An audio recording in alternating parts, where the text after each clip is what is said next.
Hi everyone, hey, it's Diane. Today's December 11th, 2013. And do you guys remember when some of you might remember I did some harvesting of daylily seeds outside. Well, I did the paper towel method on the daylily seeds because I wanted to see if they were viable. I had a gal say, well, that's not how I harvest my seeds, daylily seeds. Well, I always harvest everything when it's dry, okay?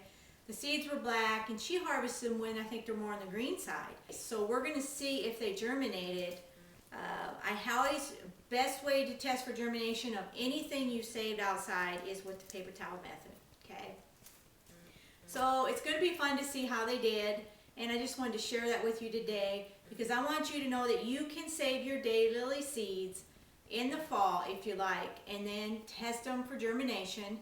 Grow new daylilies because you never know what color you are going to get when you are starting them from seed, because they cross-pollinate probably. A lot of them could cross-pollinate, and you just never know what you're going to get. So it'll be kind of fun, because I had one self-seed outside from a Stella Diora, and it turned out to be beautiful, beautiful color. Two different colors together. And I was thrilled when I seen that because it's not a daylily that I planted. So I thought, well, I better start saving some seed, okay? And just for fun, because growing from seed is one of my most favorite hobbies to do in the wintertime here in the Midwest. And I think it might take up to 3 years for them to bloom from seed, which, you know, that could be something might take a little more time. A lot of you might not have patience for that. But those of you that do, just follow along with me and let's see how they done. All right, let's check it out. I want to tell you, I put these daylily seeds in the fridge for a month. Actually, it was longer than a month. You got to chill them. So October 27th, 2013, took out around November 27th, 2013, and today's December 11th, so it's been a little while. And they've been in my south window. I wanted to see if they would germinate in a warm area like that. Let's see what happened.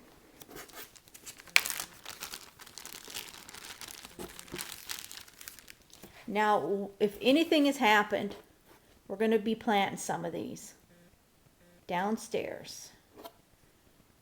Oh boy.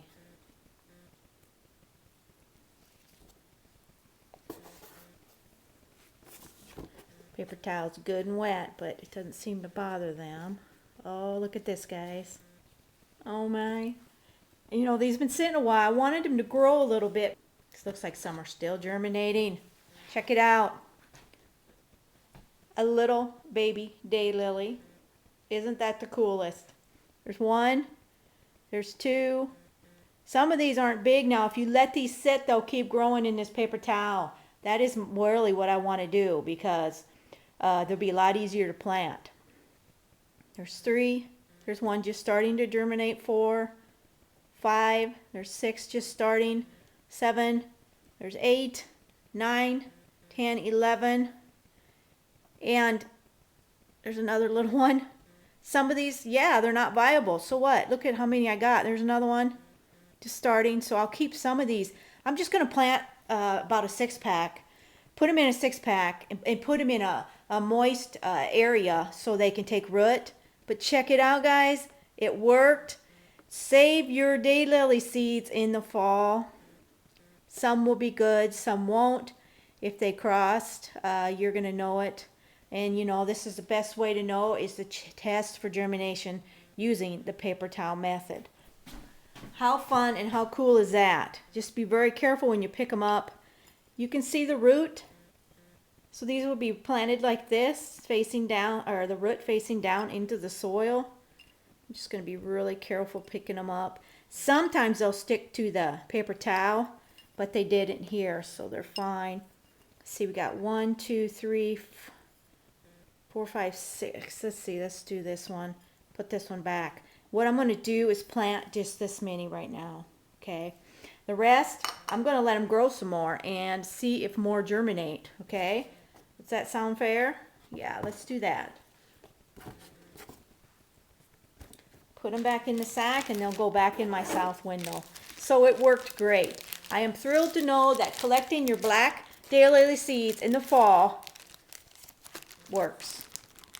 And I would really recommend any of you that want to just experiment with this and have fun to do it. But you got to chill these for a month in the fridge before you test them for germination, and also bring them out, into the heat. That is what it was recommended, okay? So let's go plant these now. All right, I got a 6-pack ready with my potting soil, which is peat, perlite, and a little bit of bark. That is what I normally use for almost everything. Here is my little baby daylilies. They look a lot like the calla lilies did when I tested for germination too. So as you can see, pretty neat, huh? So we're just going to plant them. It's not going to be hard to do. I'm just going to make a little indentation in the soil. Now, you got to be kind of careful with them. And you can see the root. And you can see what part has to go in the soil.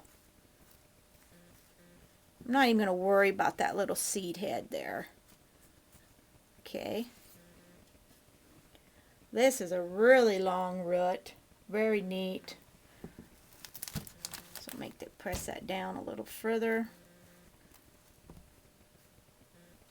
It's a little dirty, but don't matter. Nothing matters here. You can find your own way of doing your own thing, your own growing. But this is just a guideline, just kind of sharing with you how I do it.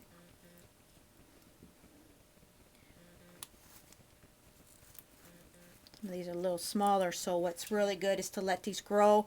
Let these grow a little bit before you plant them. It's so much easier. So, okay. So I got them in. I'm just going to water them in again. And these should take off like crazy.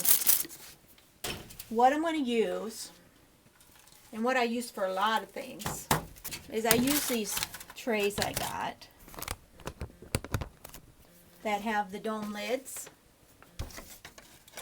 So I can get, I think 4 6-packs in here or somewhere in there. But I'm going to be planting more. And I just close it up. Keep the humidity in while they're setting root. It's important for these. Now if I wouldn't put this humidity thing on, if I didn't get down here one day, they could be dead. So it's very important to keep that humidity in, which let them root up. So they'll go under my lights now. I'm going to put them up here under my lights. Got them under my 40-watt shop lights. Piece of cake. We'll see how they do. I might check on these in a week and videotape a little bit more. Alright, here's an update on the daylily seeds that I collected this fall. We have more germination, and some of them have grown a little bigger. And some are not sprouted yet, so there's probably going to be some that aren't viable, which is fine. You know, you're not going to get viable seeds on everything. And I'm definitely going to have plenty. We're going to go downstairs right now, and I'm going to show you how the ones are doing that I planted. Alright, we're in my grow room downstairs, and these are the daylilies that I planted just, gosh, you know, I didn't put a date on this. Shame on me. It hasn't been that long, though. I would say 4 or 5 days, maybe not even that. But as you can see, they're doing really, really good, aren't they? What I probably will do is if these get too long and stretchy, I'll probably trim them down so they can grow new leaves. But it's amazing, isn't it? And I'm going to plant another 6-pack right now. But the key is to keep these moist, especially, you know, you want them to root down. Keeping them moist is key. That's why I'm using this little plastic dome lid. And it's done wonderfully. Hi everyone. Hey, today's January 20th, 2014. And I'm just going to do an update on my daylily seedlings to let you know how they're doing. Now these aren't fast growing, but they are growing. I was able to, I have 10 seedlings here. I've lost a couple, which is kind of normal. But as you can see, they're growing. They don't look too bad. What I'm doing, as you can see, there's some cuttings here. I trim them off every now and then when they get a little bit leggy and leafed out. What that's going to do is promote new growth, new leaf growth, and that's what you want. You want them to become fuller, not stretchy, but fuller. And it's working out really good. These actually look pretty good. And I wanted to share that with you because I want to encourage everyone to get out in your garden in the fall, see the seeds that are in your garden, the flowers and plants that have made, and the vegetables that have went to seed, and collect them and just have fun with them. I mean, this was the first time for me to collecting my seeds, and it worked out pretty well. And I'm really, really pleased with, you never know what's going to happen, how the seeds are going to germinate and how they're going to grow. But when they do grow, it's really, really a blessing, isn't it? But these dailies now will be going out. I will be putting them out when our weather gets warm here in the Midwest, which will be quite a while yet. And I'm going to watch them, mark them, because if I don't mark them, I'll probably forget where they came from. And because they're going to be a different color, it's going to be interesting to see, like in 3 to 4 years when they do flower. It's going to be interesting to see, the flowers, the colors. So I just wanted to share that with you, that they're doing pretty good, and I was able to keep them and keep them on growing. And like I said, they're not fast growers. But what I need to do now is give them a little bit of organic fertilizer, just a very little, to kind of help promote root development and leaf development, and just to get them off to a really, really good start. So I wanted to end this now. I don't know, I might have an update on it later, but I always want to encourage everybody to think outside the box once in a while. There's lots of things going on in the garden, and if you look around and just take a look and see, you're going to find out there's a lot of things you can do in the garden, especially in the fall, where you can collect your seeds and use them from years to come. It's a rewarding practice, and I kind of encourage everyone to do it. So thanks so much for watching. I hope you enjoyed this video, and I will be bringing to you lots more of these videos as time permits, and I'm just glad that you're here. And I just want to say thanks a lot. Subscribe to my channel, and if you got any comments, questions, let me know. Bye.